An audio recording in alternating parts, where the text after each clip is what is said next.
आज हमारा next lecture है लॉ ऑफ मास एक्शन। ये एक बहुत इम्पॉर्टेंट लॉन्ग है, इसको मार्क कर लें, ये पेपर में बहुत ज़्यादा आता है। उससे पहले आगे जाने से पहले काइंडली चैनल को सब्सक्राइब करें और मुझे कमेंट करके बताइएगा कि आप लोगों को मेरा लेक्चर कैसा लगा। लॉ ऑफ मास एक्शन, मैंने यहाँ पर जो रिएक्शन लिखा है एरो से इंडिकेट हो रहा है, ये क्या है, एक रिवर्सिबल रिएक्शन है। ये क्या है, रिएक्टेंट है, और ये क्या है, प्रोडक्ट। अब लॉ ऑफ मास एक्शन क्या चीज़ कहती हैं? अच्छा, ये जो कंसंट्रेशन है, ये ए बी, ये बेसिकली क्या है, सब्सटेंसेस हैं। इनकी कंसंट्रेशन, उसको हम कहते हैं उनका एक्टिव मास। कंसंट्रेशन जितनी ज़्यादा तो उनका एक्टिव मास भी क्या है, उतना ज़्यादा होगा। रेट कहते हैं, रेट ऑफ रिएक्शन मतलब speed of reaction. Rate of reaction से क्या मुराद है कि रिएक्शन की स्पीड, उसका रेट, वो किस पे डिपेंड करते हैं, इन एक्टिव मैसेज पे डिपेंड करता है। ये एक्टिव मैसेज यानी कि जो ये कंसंट्रेशंस हैं अगर ज़्यादा होंगी तो एक्टिव मैस, मोलर कंसंट्रेशन अगर ज़्यादा है तो एक्टिव मैस ज़्यादा है, एक्टिव मैस अगर ज़्यादा है तो रेट ऑफ रिएक्शन भी ज़्यादा होगा, क्योंकि रेट ऑफ रिएक्शन और एक्टिव मैस इन दोनों का जो रिलेशन है वो है डायरेक्ट रिलेशन, डायरेक्टली प्रोपोर्शनल है दोनों एक दूसरे के। एक्टिव मैस जितना ज़्यादा होगा, रेट ऑफ रिएक्शन मतलब कि स्पीड जो है रिएक्शन की वो उतनी ज़्यादा होगी। डेफिनेशन में मेंशन है the rate at which substance react directly proportional to active masses and rate of reaction is directly proportional to the product of its active mass of reacting substances. Rate of reaction, speed of reaction किसके ऊपर depend कर रही है, active masses के ऊपर, that is considered as molar concentration. Substances की जो concentration है, एक्टिव मैस है, वो डायरेक्टली प्रोपोर्शनल है रेट ऑफ रिएक्शन के ऊपर। जो फॉरवर्ड रिएक्शन का रेट है या रेट ऑफ फॉरवर्ड रिएक्शन, वो डायरेक्टली प्रोपोर्शनल होगा प्रोडक्ट ऑफ रिएक्टेंट के, प्रोडक्ट ऑफ फॉरवर्ड रिएक्शन के, उसके अंदर जितने भी रिएक्टेंट मौजूद हैं। और जो रेट ऑफ रिवर्स रिएक्शन होगा वो डायरेक्टली प्रोपोर्शनल होगा इनके एक्टिव मैसेज के प्रोडक्ट के। ठीक है, यहाँ पर डेफिनेशन में ही क्लियर है, रेट ऑफ रिएक्शन चाहे वो फॉरवर्ड हो चाहे वो रिवर्स रिएक्शन हो, रेट ऑफ रिएक्शन वो किसके डायरेक्टली प्रोपोर्शनल है, प्रोडक्ट ऑफ एक्टिव मैसेज, इनके प्रोडक्ट के। अगर फॉरवर्ड रिएक्शन है वो डायरेक्टली प्रोपोर्शनल होगा इसके प्रोडक्ट के, और अगर रिवर्स रिएक्शन है वो डायरेक्टली प्रोपोर्शनल होगा इसके मैसेज के। यूनिट क्या है मोलर कंसंट्रेशन का, ये क्या है, कंसंट्रेशन, रिएक्टेंट है, इनकी कंसंट्रेशन का जो यूनिट है वो क्या है, मोल पर डीएम क्यूब। ठीक है, इसको मैं ऐसे लिख सकती हूँ, ए बी सी डी। ये जो सिंबल है, ये जो ब्रैकेट्स में शो कर रही हूँ, ये बेसिकली मोलर कंसंट्रेशन उसका सिंबल है, उसको रिप्रेजेंट ऐसे किया जाता है मोलर कंसंट्रेशन को बाय स्क्वायर ब्रैकेट्स। ये शो कर रहे हैं कि ये क्या है, इन रिएक्टेंट या इन सब्सटेंसेस, रिएक्टिंग सब्सटेंसेस की क्या है, मोलर कंसंट्रेशन ब्रैकेट से शो कर रहे हैं, और उसका यूनिट क्या है, मोल पर डीएम क्यूब। ये एक ए है, इसका मोल पर डीएम क्यूब, ये एक बी मोल पर डीएम क्यूब, इनका सेपरेटली सबका यूनिट क्या है, मोल पर डीएम क्यूब। इनके एक मोलर कंसंट्रेशन का यूनिट जो है वो क्या है, मोल पर डीएम क्यूब, और उसको रिप्रेजेंट कैसे किया जाता है, मोलर कंसंट्रेशन को बाय स्क्वायर ब्रैकेट्स। ठीक है, अब डेरिवेशन देखते हैं। सबसे पहले बात आ गई रिवर्स रिएक्शन की। रिवर्स रिएक्शन होगा वहाँ पर ही law of mass action applicable है, इरिवर्सिबल रिएक्शन पे ये एप्लीकेबल नहीं है। सबसे पहले rate of forward reaction,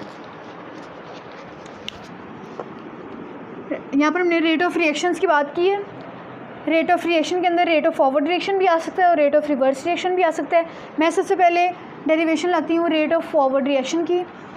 rate of forward reaction is directly proportional, ये प्रोपोर्शनैलिटी का sign, to product of its active mass. Forward reaction में ये चीज़ आ रही है, फॉरवर्ड रिएक्शन के अंदर मैक्सिमम हमारे पास रिएक्टेंट मौजूद होते हैं। रिएक्टेंट का प्रोडक्ट हम यहाँ पर लेंगे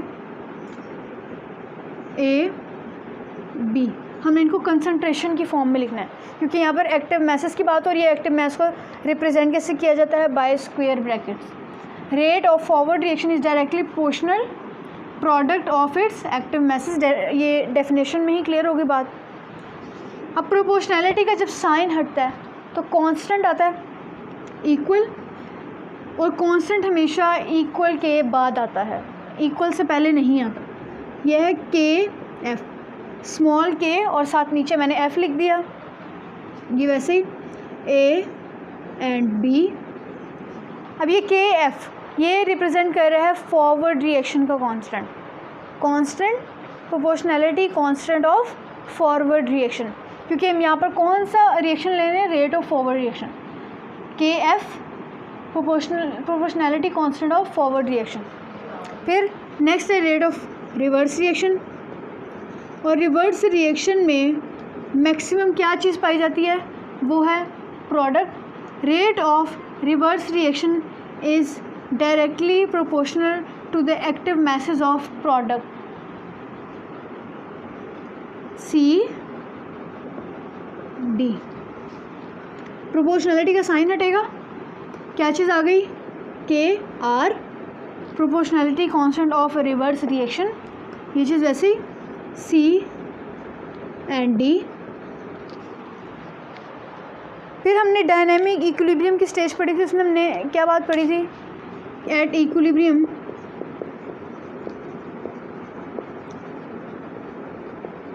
इक्विलिब्रियम में आके क्या हो जाता है? रेट ऑफ फॉरवर्ड रिएक्शन और rate of reverse reaction equal हो जाते हैं। Rate of forward reaction become equal to rate of reverse reaction.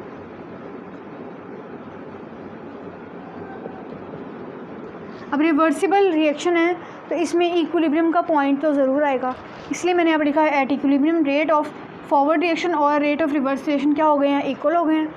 Rate of forward reaction की वैल्यू क्या है? ये। रेट ऑफ रिवर्स रिएक्शन की वैल्यू क्या है? ये। हम इनकी जगह पे इनकी वैल्यूज़ पुट करेंगे। रेट ऑफ फॉरवर्ड की है के एफ, ये स्मॉल के एफ है, ए बी, इक्वल का sign. Rate of reverse reaction उसकी वैल्यू ये के आर सी डी।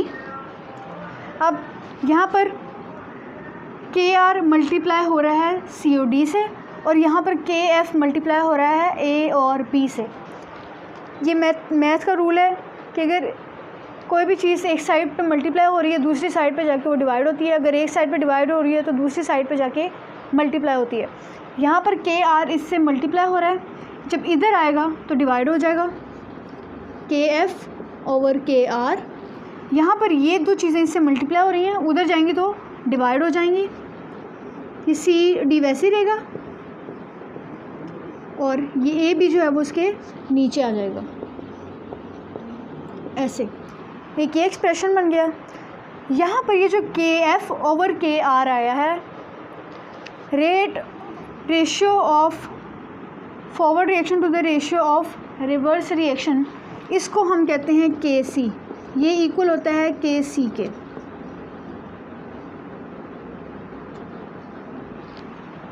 के C is always equal to के एफ ओवर के are.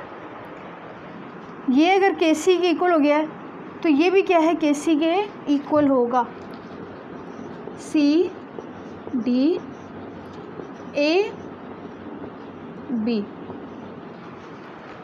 So K C is equal to C D over A concentration and B concentration. ये हमारे पास के सी यानी कि ये यहाँ तक लॉ ऑफ मास एक्शन की डेरिवेशन हो गई है। ठीक है, हमने यहाँ तक के सी की वैल्यू निकालनी थी और के सी की वैल्यू हमने के सी का एक्सप्रेशन हमने यहाँ पर निकाल लिया है। वो है ratio of forward ratio of reverse reaction to the forward reaction. ऊपर क्या है? प्रोडक्ट्स हैं, नीचे क्या है हमारे पास रिएक्टेंट्स मौजूद हैं और इनकी कंसंट्रेशन वो किसके इक्वल है, Kc के। और ये सारा के सारा प्रोसेस किसका है, लॉ ऑफ मास एक्शन का। सबसे पहले रेट ऑफ फॉरवर्ड रिएक्शन, वो डायरेक्टली प्रोपोर्शनल था product of A and B। फिर प्रोपोर्शनैलिटी का साइन हटा तो हमारे पास आया प्रोपोर्शनैलिटी कांस्टेंट। उसके बाद rate of reverse reaction, proportionality sign C और D का प्रोडक्ट, क्योंकि वो क्या हैं, प्रोडक्ट्स हैं और रिवर्स रिएक्शन में प्रोडक्ट्स मैक्सिमम होते हैं। फिर KR, इक्विलिब्रियम स्टेट में दोनों को इक्वल कर दिया, इसकी वैल्यू यहाँ पर पुट की और रेट ऑफ रिवर्स रिएक्शन की उसकी अपनी वैल्यू पुट की। ये KR KF के नीचे आ गया क्योंकि KF over KR is always equal to KC, ये उसके नीचे चला गया और KC की जो फाइनल वैल्यू आई है वो है CD ओवर AB।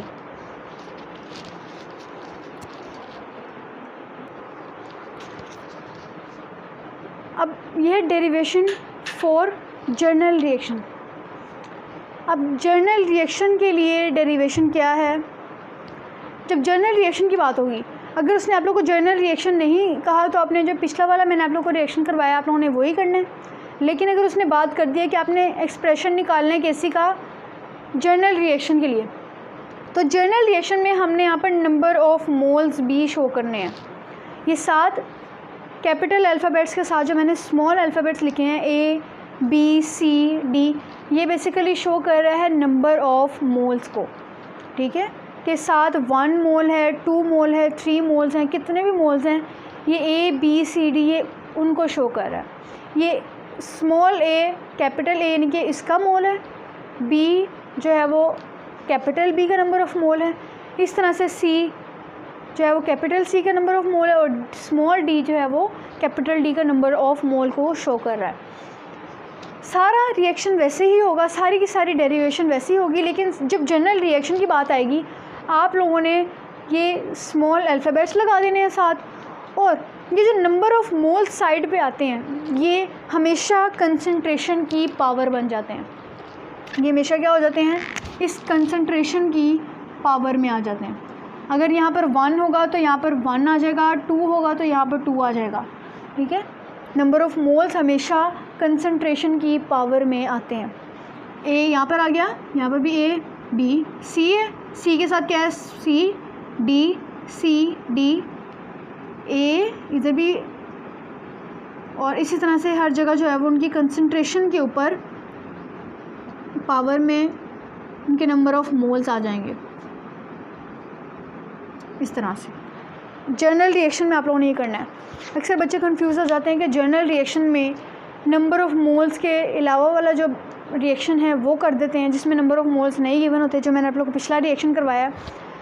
लेकिन जब जर्नल रिएक्शन की बात करेंगे तो आप लोगों ने सिर्फ ये वाला ही रिएक्शन लिखना है, और मोस्टली जर्नल रिएक्शन ही आता है, वो रिएक्शन नहीं आता। ठीक है, आप लोगों को लॉन्ग क्वेश्चन आ सकता है, state law of mass action, derive expression for journal reaction. तो आप लोगों ने डेफिनेशन, यूनिट, सिंबल और डेरिवेशन फॉर जर्नल रिएक्शन आप लोगों ने हेडिंग बनानी है, और ये वाली आप लोगों ने डेरिवेशन जिसमें नंबर ऑफ़ मोल्स गिवन आप लोगों ने ये लिखनी होगी। ठीक है, ये आज का हमारा लेक्चर था। नेक्स्ट लेक्चर में हम पढ़ेंगे इक्विलिब्रियम कांस्टेंट। अगर आप भी कोई टॉपिक समझना चाहते हैं तो मुझे कमेंट में बता दीजिएगा, मैं आप लोग को आपका टॉपिक भी समझा दूँगी। Thank you.